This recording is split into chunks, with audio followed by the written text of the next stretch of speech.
So I've had the LiveWire for a couple of weeks from Harley, and I got loads of questions about it on Instagram, so I thought I'd do an extended Q&A about the bike here on YouTube. Most common question I've had about this bike, and any electric bike that I borrow, is what is the realistic range? So you always get three figures quoted in the specs. You get city range, where you get the benefits of the regenerative braking, and of course there's not as much like wind resistance, they're more efficient at lower speeds. So the LiveWire I think is quoted at about 145 miles, and that's the best mileage you'll get in that stop-start traffic. You get highway range as well, so at a constant speed on the motorway you'll get about 70 miles on this bike. No regenerative braking of course, because you're going at a constant speed, and then you've got the wind resistance, so that's where you're going to get the least range, and then you always get a combined figure for a mixed type of riding, which is about 100 miles for this bike, and that seems about right. I noticed that taking the bike back from Harley on the motorway a couple of weeks ago, the miles come down pretty quick, and 70 seems realistic for a full charge on this bike. I guess what you don't get from those figures is like, what's the range if you stick it in sport mode and just go out and hammer it for a couple of hours? That's a fair description for most of the riding I've been doing on it, and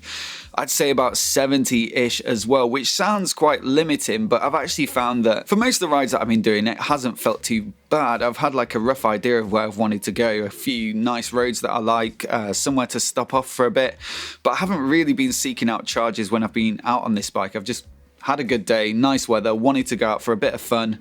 It's that sort of bike really. It's not really a big touring bike or anything. It's just a short sunny day blast, put a smile on your face kind of thing, and it suited those sorts of rides perfectly. So yes, it doesn't have like the same amount of range as a petrol bike. If you were going out on a big group ride where you're going to cover loads of distance and you're going to be holding up your mates if you need to charge, then of course it's not ideal for that either. But if you're doing commuting and you know it's a set distance that you're doing, or maybe where the charging points are when you get there, if you're going and seeing family and friends, again, you know how far you're going to be riding, or if you're willing to just go out on your own, explore, but also keep an eye on your range and turn back when you need to, then it's, you know, absolutely fine. In terms of charging time, if you do find a fast charger, you can get 80% in 40 minutes. So obviously that's way more than if you were filling up a tank of fuel, but it's not too bad if you're just stopping off for lunch or a coffee. I mean, you can easily while away 40 minutes. Now, charging at home on the mains, you've got the charger under the saddle there. That takes about 10 or 12 hours, and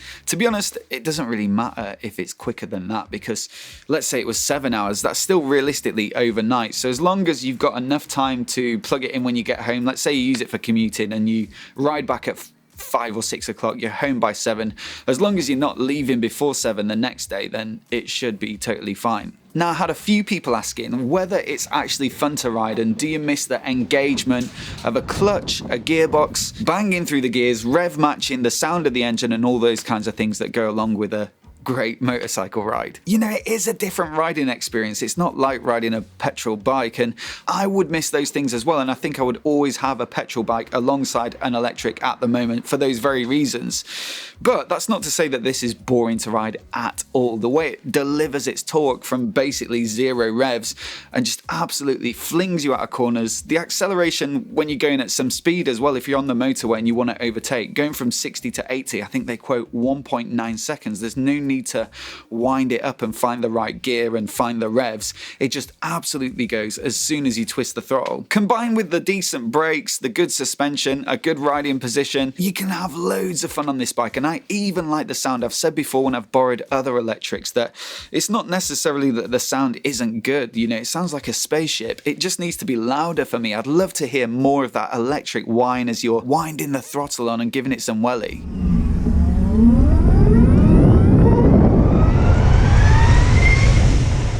One thing a couple of people correctly picked up on though is that you do often find yourself going for the clutch, especially when you're coming to a standstill at a T-junction or something like that. In the first couple of hours of riding it, you know, quite often you're grabbing at thin air, because obviously you'd be pulling in the clutch to stop the engine stalling. But that sort of thing, you know, it doesn't take long to get used to, and you quickly get into the flow of riding an electric. One of the common arguments I've seen against electric bikes, and this came up in the questions as well, was like, does the fact that it's super quiet make it more dangerous? And it's the whole loud pipes save lives argument. Now, I think there have been a few tests and studies that have disproved that and said that louder bikes aren't necessarily that much safer.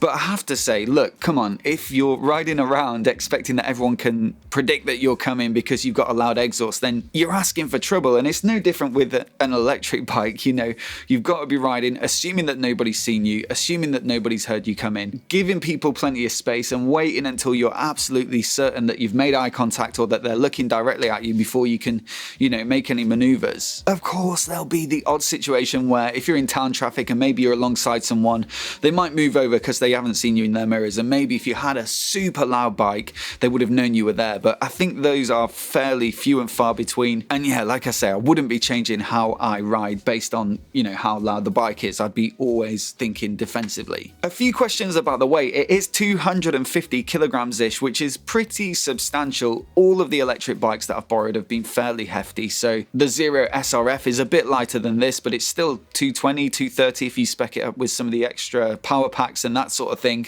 The Energica Rebel, I mean, that's 260, 270, so even heavier than this bike. None of them are really down at that kind of naked sports bike level, sub 200 kilograms. They're all pretty hefty. But, as with big cruisers and big touring bikes and that sort of thing, there are ways to ride around it.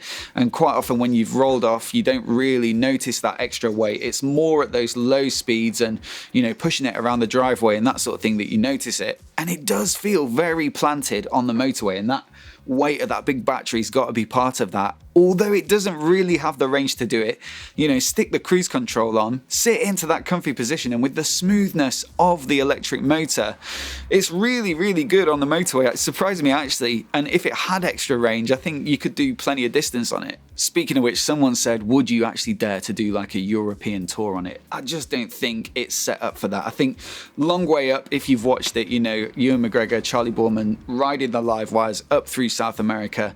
They had a lot of support with them. They had generators in the back of vans and stuff, and although it's still an amazing achievement, I think if you were riding solo and touring solo, there'd be so much planning between the charging points, and then you can't always guarantee that the charging point's going to be working when you get there, or that someone else isn't going to be using it. I think it's just logistically too tricky versus just taking a petrol bike. There are a few exceptions. So I know that from London, you could probably get down to the Channel Tunnel on one of these in one charge, and then there is a fast charger at the terminal there. So you could charge up, and then at the other side, within one charge, you could probably get to like Bruges or some of those nice little towns along the coast in northern France there. So with the right careful planning, I think there are interesting little trips you can do, but for those big European tours, it's still got to be a petrol bike. This is a great question from someone as well, like who will realistically buy this bike at this price point? I think it's just under 29 grand for the black one, and then the orange and yellow are 29,500. It's just so much money, and even with the benefits of,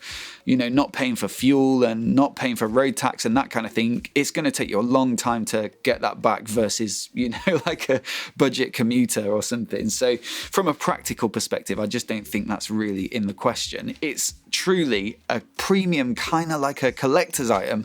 I'll be interested to see, when we look back on this bike in 10, 20 years time, is it the kind of pivotal development at the sort of start of electric motorcycling? I mean, realistically, are people going to remember the Zeros and the Energicas and the Lightnings and those kinds of bikes, or are they going to remember the first big bike from a major manufacturer? And you have to say, it's brave of Harley to go all in on this. Nobody else has done it so far, and for that, you've got to take your hat off to them. Last question is how it compares to the other electrics I've tried. So English Electric Motor Company, who deal the Energicas and Zeros, I've been up to their place and tried as many Zeros as I can, and they've also dropped off the Energica Rebel, which is, like I say, a direct competitor for this bike.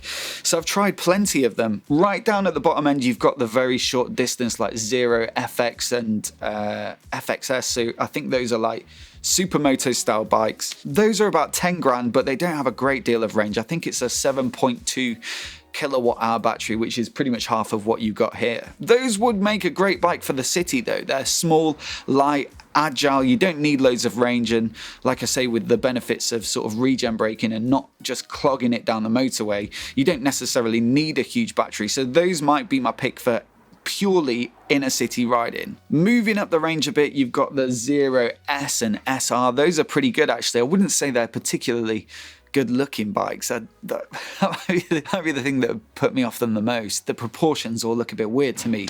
But in terms of like 12 grand, 14 grand, the performance that you get, they're really rapid, really engaging to ride. There's not a lot of tech on them. I think it's just like an LCD dash, really simple. But in terms of the actual riding experience, those are very fun. At the top of their range, you've got the SRF and the SRS, which is like a touring version based upon the same platform. The SRF, the naked one, starts at 17.5 grand, and then the SRS is more like 20, I think. Both of those are brilliant bikes. The SRS takes luggage and has a screen, so it's a bit more comfortable on the motorway.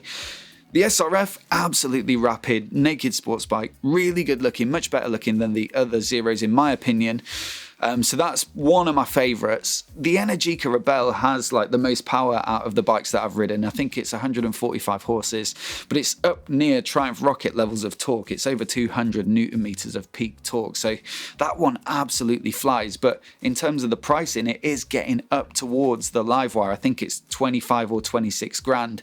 And the build quality is nowhere near as good as this in my eyes. It feels more plasticky. The looks of it aren't as refined. And I think although, you know, this doesn't necessarily win out on paper in any of the main sort of specs, overall it's probably the nicest to ride in terms of how the controls feel, how quiet it is. It doesn't really rattle like some of the other electric bikes. The way that everything's just neatly designed.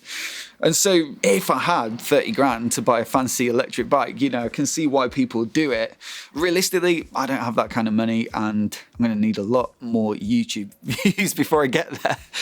So yeah, I think I'd be looking at something like the SRF if I could really stretch it on finance. But money no object, it has to be said, this is the one that feels most premium, the one that feels like a proper bike manufacturer made it, which is, you know, obviously the case. Hope that's answered some of your questions. I've really enjoyed this bike. I mean, let me know if there are more questions down below and I'll jump into the comments and try and answer them. And if you're new here and you want to see more videos like this, hit subscribe and I'll catch you next time.